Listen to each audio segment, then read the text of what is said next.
नसेल तर तुम्ही कोणत्याही महिन्याच्या पहिल्या सोमवारपासून या व्रताची सुरुवात करू शकता। तर मराठी महिन्यांप्रमाणे जो पहिला सोमवार येईल तर त्यानुसार तुम्ही या व्रताला सुरुवात करा। 16 सोमवार हे व्रत करावं लागतं आणि 17व्या सोमवारी या व्रताचं उद्यापन करावं लागतं। तर हे जे व्रत आहे ते महिला, पुरुष, कुमार, कुमारिका असे सगळे जण करू शकता। ज्याला हे व्रत करण्याची मनापासून इच्छा आहे अशी प्रत्येक व्यक्ती 16 सोमवार करू शकते। शक्यतो या व्रताची पूजा आपल्याला मंदिरात जाऊन करायची असते, पण ज्यांना मंदिरात जाऊन करणं शक्य नसेल त्यांनी घरच्या घरी म्हणजे आपल्या देवघरामध्ये शिवलिंग असेल तर तेच मांडून त्याची पूजा करून 16 सोमवार केले तरी सुद्धा चालतील। मग तुम्हाला 16ही सोमवार याच पद्धतीने नियम पाळावा लागेल। जर तुम्ही पहिल्या सोमवारी मंदिरात गेलात तर तुम्हाला उरलेले सगळे सोमवार सुद्धा मंदिरातच जाऊन पूजा करावी लागेल। तुमच्या घरी शिवलिंग नसेल पण तुम्हाला घरीच पूजा करायची आहे असं वाटत असेल तर तुम्ही प्रत्येक सोमवारी प्रदोष काळामध्ये मातीचं किंवा वाळूचं शिवलिंग तयार करून त्याची पूजा करू शकतात।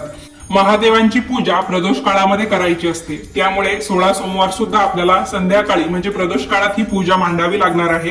तर मग आपलं प्रत्येक सोमवारचं रुटीन काय असणार? सकाळी उठायचं, अंघोळ करायची, आपल्या दिवसाची सुरुवात सूर्यदेवांना अर्घ्य देऊन मग करायची, दिवसभर फक्त उपवास करायचा, सोमवारच्या प्रदोष काळामध्ये पूजा करायची आणि त्यानंतर तुम्ही उपवास सोडू शकता। फक्त व्रताच्या पहिल्या सोमवारी तुम्हाला काय करायचं आहे तर पूजा मांडण्या अगोदर तुम्हाला या व्रताचा संकल्प करायचा आहे। संकल्प करणं म्हणजे काय की तुम्ही हे व्रत नेमकं कशासाठी करताय, हे व्रत करण्यामागचा तुमचा उद्देश काय आहे। जरी उद्देश फारसा काही वेगळा नसला, भगवान शिवशंकरांचा तुम्हाला आशीर्वाद मिळावा म्हणून तुम्ही हे व्रत करणार असाल तर तसं सुद्धा तुम्ही संकल्पामध्ये सांगू शकता। जसं की एखाद्या तांब्यामध्ये किंवा लोटीमध्ये कशात का होईना एखाद्या भांड्यात पाणी घ्या, एक चमचा घ्या, तर 3दा ते पाणी तुमच्या हातावरून तुम्हाला सोडायचं आहे आणि हे पाणी सोडत असताना तुम्ही ओम नमः शिवायचा सतत जप करू शकता। त्यानंतर पुन्हा 2दा तुमच्या उजव्या हातावर पाणी घ्यायचं आणि ते पाणी तुम्ही प्राशन करून घ्यायचं आहे म्हणजे पिऊन घ्यायचं आहे। संकल्पाचं पाणी जे तुम्ही ताटामध्ये सोडलेलं आहे ते नंतर तुम्ही झाडांना टाकू शकता। तर पूजा मांडणी करण्यासाठी तुम्हाला एखादा पाट किंवा चौरंग लागेल, त्याच्यावर तुम्हाला पांढऱ्या रंगाचं कापड अंथरून घ्यायचं आहे। तुम्हाला प्रत्येक सोमवारी ही पूजा मांडण्या अगोदर म्हणजे संध्याकाळच्या वेळा प्रदोष काळाच्या अगोदर जेव्हा तुम्ही ही पूजा मांडाल तर तेव्हा आंघोळ करायची आहे। ही पूजा करताना तुम्ही पांढऱ्या रंगाचे वस्त्र सुद्धा परिधान करू शकता, जसं की तुम्ही साडी नेसत असाल, ड्रेस घालत असाल तर त्या पद्धतीने पुरुष मंडळी सुद्धा या व्रताची पूजा मांडताना पांढऱ्या रंगाचे कपडे घालू शकता। तर मग प्रत्येक सोमवारी तुम्हाला पूजेची वेळ आणि पूजेची पद्धत एकसारखीच ठेवायची आहे, हे लक्षात घ्या। कोणत्याही पूजेला आपण एकसारखेपणा दिला म्हणजे ते व्रत पूर्ण होईपर्यंत तर नक्कीच आपली त्या व्रतामध्ये एकाग्रता सुद्धा साधते आणि एकसारखेपणाने पूजा केल्यामुळे आपल्याला त्या व्रताचं फळ सुद्धा अधिक चांगल्या पटीने मिळतं।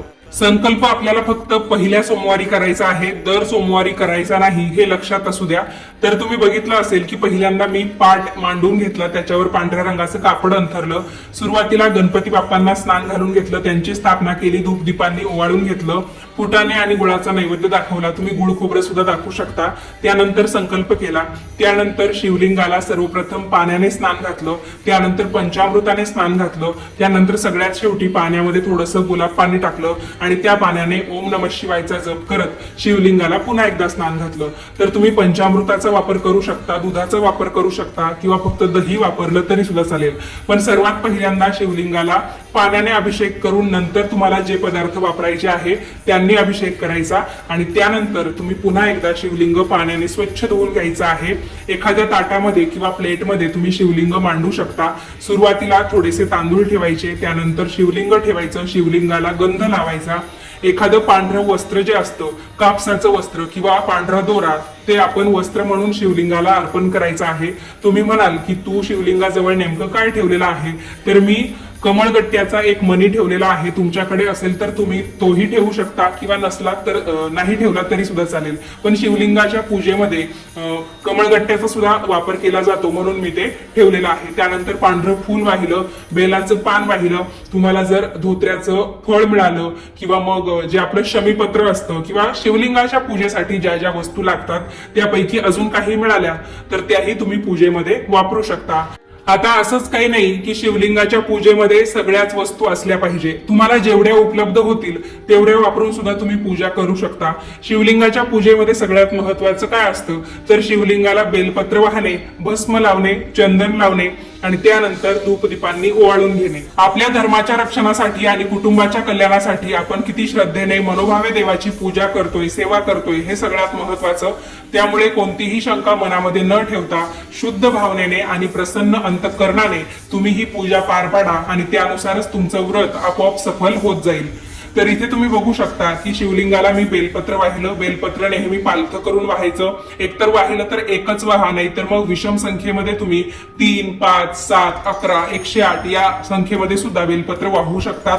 पण माझ्या मते आपल्याला व्रत करायचं आहे आपल्या इच्छापूर्तीसाठी किंवा भगवान शिवशंकरांच्या सेवेसाठी आपण हे व्रत करतोय, तर कोणत्याही वृक्षाला आपण जास्त हानी पोहोचू नये. एक बेलपत्र काय आणि 1000 बेलपत्र काय त्याची तुलना म्हणजे एकसारखीच आहे, त्याची किंमत काही जास्त होत नाही. त्यामुळे एक बेलपत्र असलं तरी सुद्धा चालेल. त्यानंतर थोडीफार फुलांनी मी सजावट सुद्धा केलेली आहे.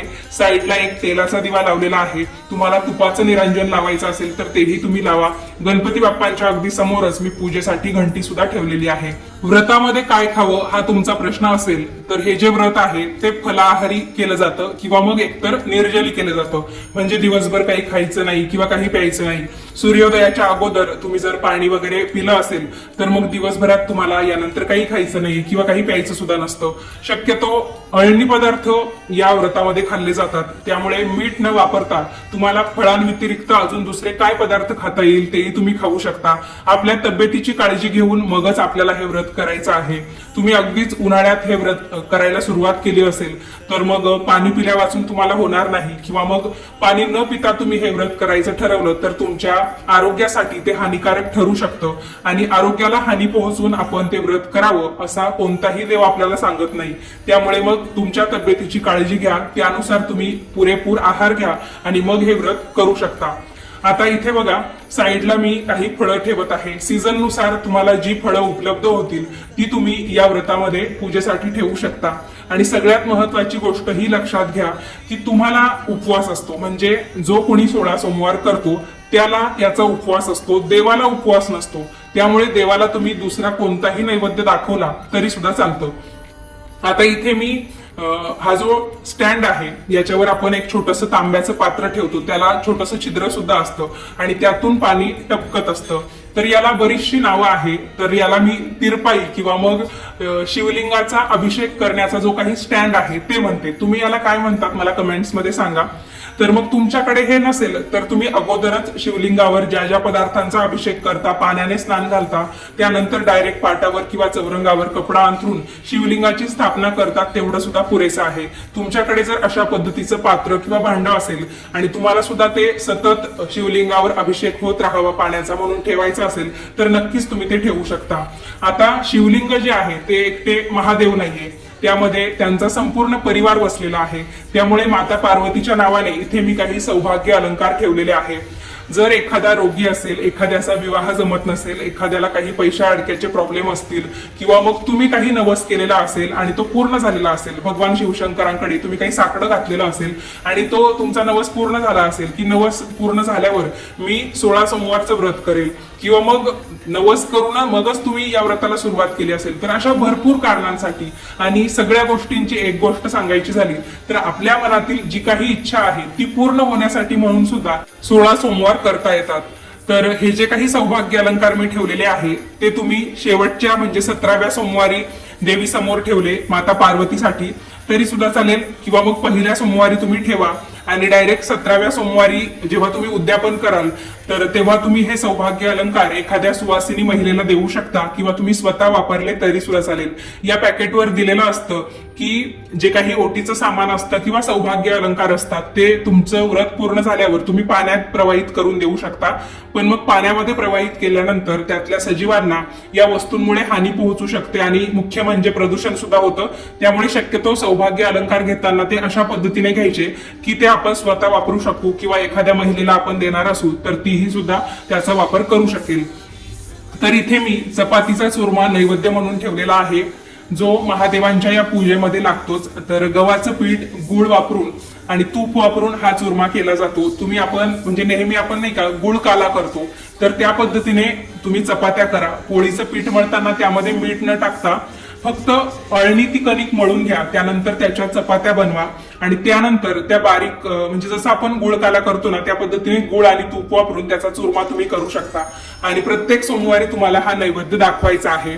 इथे मी एका खोबऱ्याच्या वाटीमध्ये काही विड्याचं साहित्य सुद्धा ठेवलेलं आहे, जसं की लेकूरवाळं हळकुंड असेल, सुपारी, खारीक, बदाम, तर ते सुद्धा तुम्ही ठेवू शकता किंवा डायरेक्ट दक्षिणा ठेवली किंवा मग एखादा पाण्याने भरलेला नारळ तुम्ही प्रत्येक सोमवारी ठेवलात तरी सुद्धा चालेल.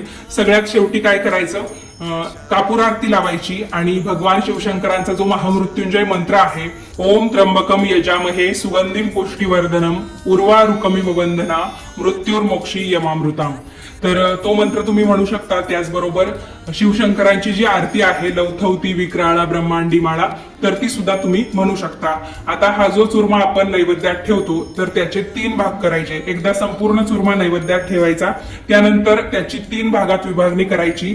एक भाग तुम्ही गरजू व्यक्तींना दान करू शकता किंवा मग एक भाग देवाजवळ ठेवायचा, एक तुम्ही गायीला देऊ शकता आणि त्यातला एक भाग जो राहील तो तुम्ही उपवास सोडताना सर्वप्रथम खाऊ शकता. तर उपवास तुम्हाला हा चुरमा खाऊन मगच सोडायचा आहे, या व्यतिरिक्त तुम्हाला कोणतेही पदार्थ खायचे नाही. आणि जर तुम्ही निर्जली वगैरे उपवास केला असेल किंवा तुम्हाला असं वाटलं की नुसता चुरमा खाऊन तुमचं काही पोट भरणार नाही, दिवसभर उपवास केल्यामुळे तुमची एनर्जी सुद्धा डाऊन झालेली आहे, तर तुम्ही ताटामध्ये एका साईडला चुरमा घ्या, त्यानंतर बाकीचे पदार्थ तुम्ही जेवणामध्ये वाढून घ्याल तर ते तुम्हाला बिना मिठाचेच खायचे आहे. म्हणजे संपूर्ण सोमवारचा दिवस आणि रात्र तुम्हाला अळणी पद्धतीने पाळायची आहे. आणि मग त्याच्यानंतर दुसऱ्या दिवशी तुम्ही पूजा वगैरे काढल्यानंतर मिठाचं सेवन करू शकता. म्हणजे उपवास सोडायला सुद्धा तुम्हाला असे काहीतरी पदार्थ खायचे आहे की ज्यामध्ये शक्यतो मिठाचा वापर नसेल.